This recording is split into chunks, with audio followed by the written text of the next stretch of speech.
Hey there, kiddos. Sorry we can't be together in person, but I kind of thought I could do this, which is the next best thing, which is to tape myself doing some math problems for you. You guys know how good I am at videotaping myself, so we'll see how this goes. All right, so if you guys remember before we left, we were talking about fractions, and fractions are nothing more than taking something and splitting it into equal parts, right? Okay. So one of the ways that you can visualize it is by using a number line. And if you remember, we kind of did one like this.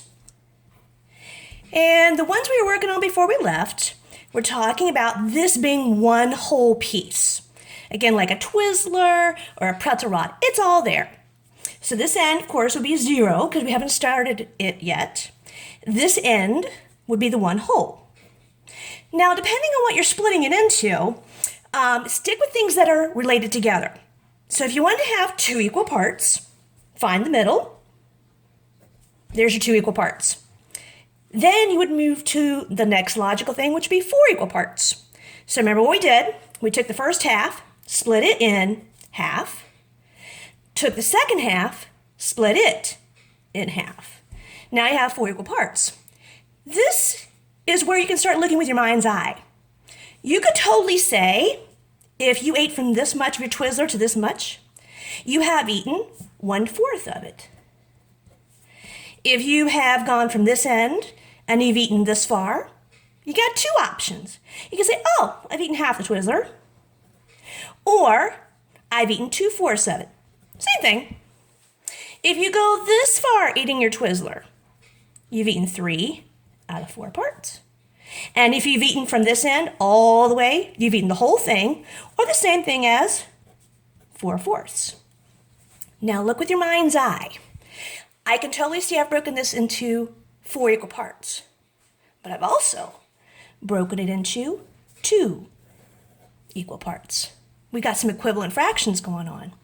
We have some more equivalent fractions we can stick in there if we're in the mood to. Why not take the first chunk, split it in half? Take the second chunk, split it in half. Take the third chunk, split it in half. Take your last chunk, split it in half. All right, now we have some 8s. If you've gone this far, you've got 1 out of 8. If you've gone this far, all of a sudden you have 2 out of 8, which is the same thing as 1 out of 4. All right. Now, what happens if your number line looks something like this? Again, we haven't eaten any of our Twizzlers, so we're still at 0. But what if I put 2 here? What's that mean? Well, it actually means that this doesn't represent one whole, it represents 2. So find the middle, and instead of putting half, what are we going to put there? We're going to put a 1 because this is one whole, this is one whole.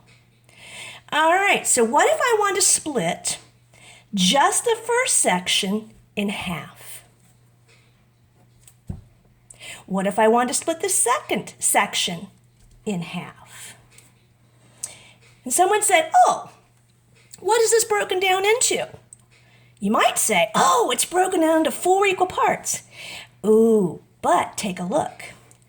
It's not what makes up 2. What makes up one whole?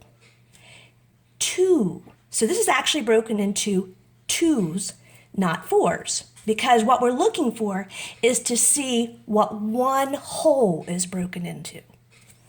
So if I go and I start doing my ticks, and you might say, gosh, I think that's broken into 8 equal parts. I would actually have to disagree with you because, again, you're only looking at one whole. How many equal parts is that one whole broken into? 1, 2, 3, 4. This is actually broken into 4 equal parts. Now, what fraction goes with this? Let's say these are 2 Twizzlers stuck end to end, and I've eaten till right here. What fraction goes with this? Well, ask yourself, did you eat one whole of it? Sure did. Boom. That part's done. look at this next whole. Did you eat all of it? No, almost all of it. How much of it have you eaten? 1, 2, 3. You've eaten 3 out of the total of 4. What's that fraction look like? Boom. How much Twizzler did you eat? 1 whole and 3/4 of another. All right, so kiddos, hopefully this will help you when you do your worksheet. The thing you have to look for is if you go to the very, very end of your number line, does it have a 1? Does it have a 2? Because you have to figure out what 1 whole is broken into. So just double check on that, and I'll talk to you later. Bye.